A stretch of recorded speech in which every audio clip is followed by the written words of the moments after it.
Rajkumar, good morning. SFIയുടെ ഒരു പുലിക്കുട്ടിയാണ് ഇപ്പോൾ ഇതാ ജനവിധി തേടി മത്സര രംഗത്തേക്ക് കടന്നു വരുന്നത്. ഞാൻ മനസ്സിലാക്കുന്നത് ആ യുവ സ്ഥാനാർത്ഥി നമ്മളോടൊപ്പം ഉണ്ട് എന്ന് തന്നെയാണ്.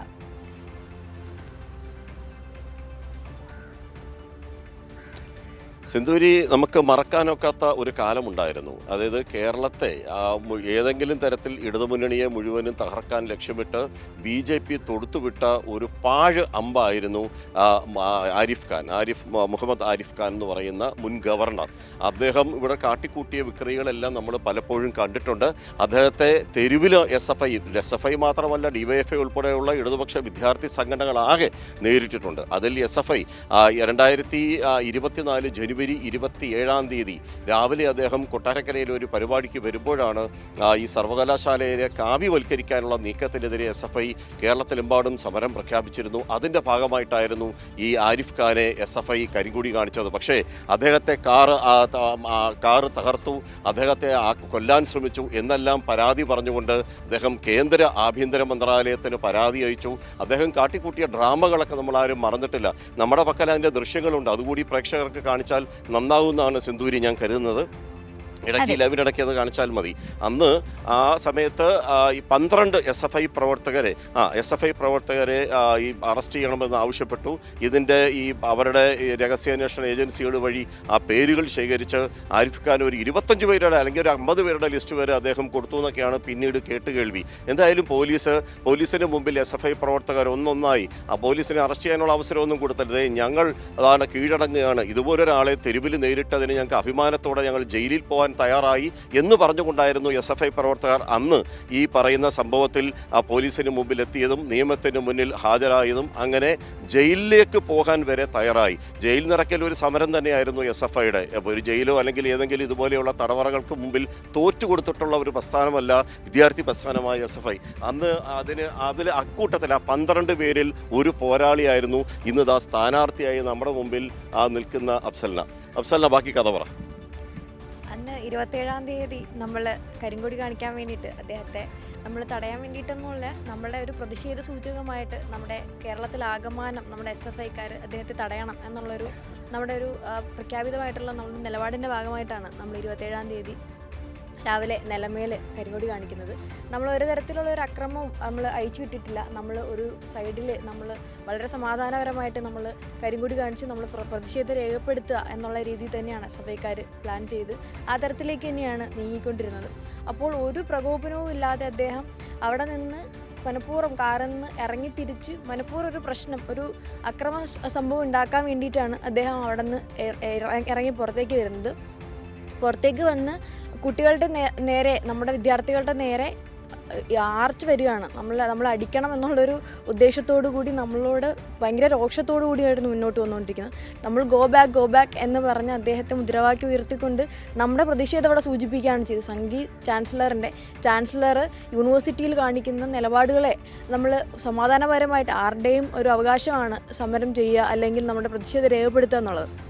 ആ പ്രതിഷേധം രേഖപ്പെടുത്തിയതിൻ്റെ ഭാഗമായിട്ട് നമ്മൾ അദ്ദേഹത്തോട് ചെയ്യുമ്പോൾ അദ്ദേഹം മനഃപൂർവ്വം നമ്മളെ കുടുക്കണം എന്നുള്ള രീതിയിൽ നമ്മളെ മനഃപൂർവ്വം പ്രശ്നങ്ങൾ ഉണ്ടാക്കണം, നമ്മളെ മനഃപൂർവ്വം അവിടെ ഇരുത്തി നമ്മൾ നാട്ടുകാരുടെ മുമ്പിൽ നമ്മൾ അക്രമരാണ്, നമ്മൾ ഗുണ്ടാസാണ്. അദ്ദേഹം പറയുണ്ടായി നമ്മൾ ഗുണ്ടാസാണ്, SFIക്കാർ ഗുണ്ടകളാണ് എന്ന് പറയാണ്. പക്ഷെ എന്നാൽ അവിടെ ഒരു ഗുണ്ടയായിട്ട് മുന്നോട്ട് വന്നിട്ടുള്ളത് അവിടുത്തെ അന്ന് ഉണ്ടായിരുന്ന നമ്മുടെ ഗവർണർ ആരിഫ് മുഹമ്മദ് ഖാൻ തന്നെയാണ്.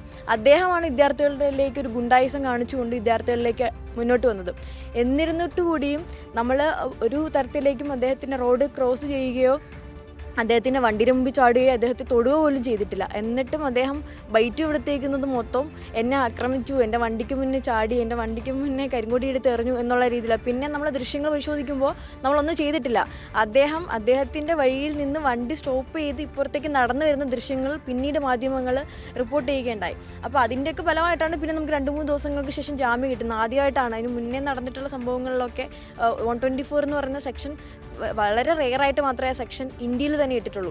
ആ ഇന്ത്യയിൽ ഇട്ടേക്കുന്നതിൽ രണ്ടാമത്തത്, ആദ്യം ഒന്ന് ഇട്ടേക്കുന്നത് പാളയത്താണ്, രണ്ടാമത് പിന്നെ ഇട്ടേക്കുന്നത് ഈ നിലമേലത്തെ വിഷയത്തിലാണ്. അപ്പോൾ അന്ന് അദ്ദേഹം ചെയ്തത് പിന്നെ 2 മണിക്കൂർ തുടർച്ചയായി നമ്മൾ ഒരിക്കലും കണ്ടിട്ടോ കേട്ടിട്ടോ ഇല്ലാത്തൊരു സംഭവവികാസമാണ് അവിടെ നടക്കുന്നത്. ഒരു കേരളത്തിൻ്റെ ഒരു ഗവർണർ ഒരു 2 മണിക്കൂർ ഒരു ചായക്കടയിൽ അവിടെ വന്നിരിക്കുകയാണ്.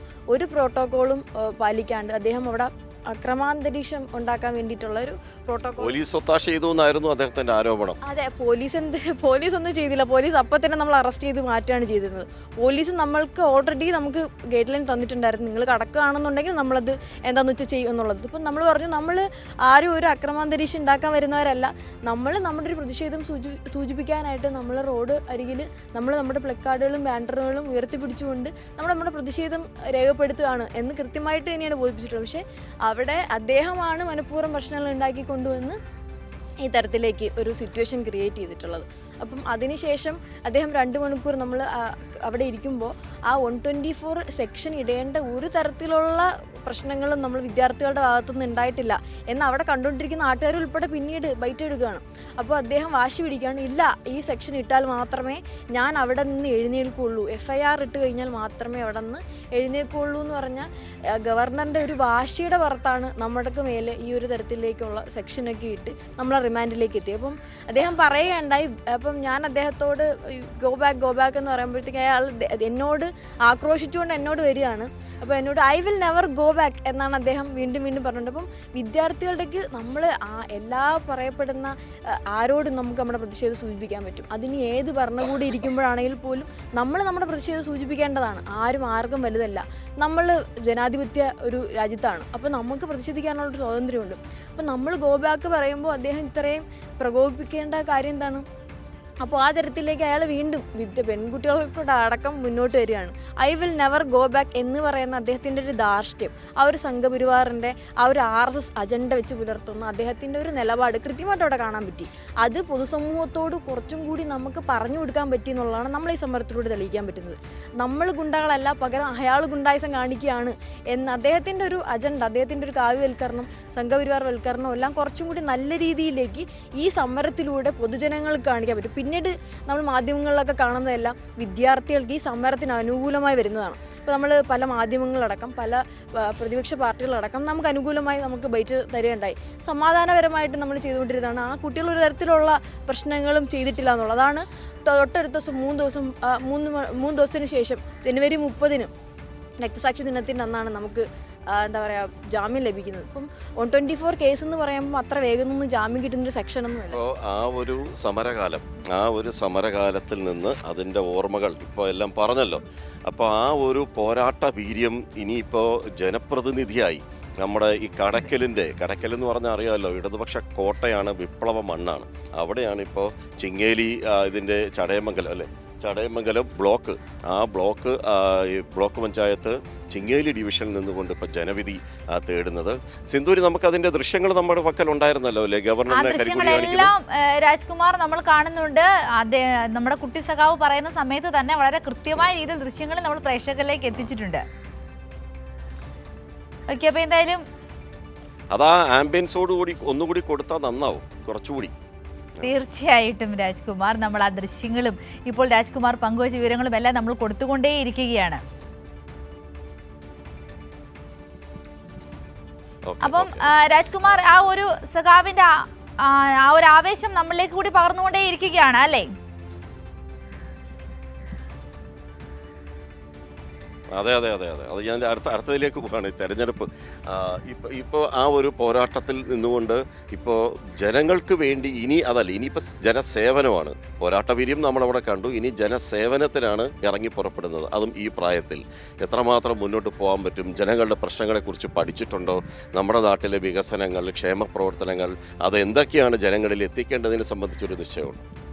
ഒന്ന്, നമ്മുടെ പോരാട്ടങ്ങൾ അവസാനിക്കുന്നില്ല, നമ്മളെ ജനങ്ങൾക്ക് വേണ്ടിയിട്ടാണ്. ഇപ്പം ഇതും ഒരു പോരാട്ടം തന്നെയാണ്. നമ്മളെ ജനങ്ങൾക്ക് വേണ്ടിയിട്ട്, നമ്മുടെ ജനാധിപത്യ പ്രക്രിയയിൽ വിശ്വസിക്കുന്ന എല്ലാ ജനങ്ങൾക്കും അവരുടെ അവകാശങ്ങൾ നേടിയെടുക്കുക എന്നുള്ളതാണ് ഒരു ജനപ്രതിനിധി എന്നുള്ള നിലയിൽ ആരായാലും ചെയ്യേണ്ട കാര്യങ്ങൾ. അപ്പോൾ അവരുടെ കൂടെ നിന്നുകൊണ്ട് അവർക്ക് എന്തൊക്കെയാണോ വേണ്ടുന്നത് അതെല്ലാം ചെയ്യുക എന്നുള്ളതാണ് ഞാൻ വിശ്വസിച്ചിരിക്കുന്നത്. നമ്മൾ വികസനങ്ങൾ കുറച്ചും കൂടി പുതുതലമുറ, യുവത്വത്തെ പ്രതിനിധീകരിച്ചാണല്ലോ നിൽക്കുന്നത്, വിദ്യാർത്ഥികളെ പ്രതിനിധീകരിച്ചാണല്ലോ നമ്മൾ നിൽക്കുന്നത്.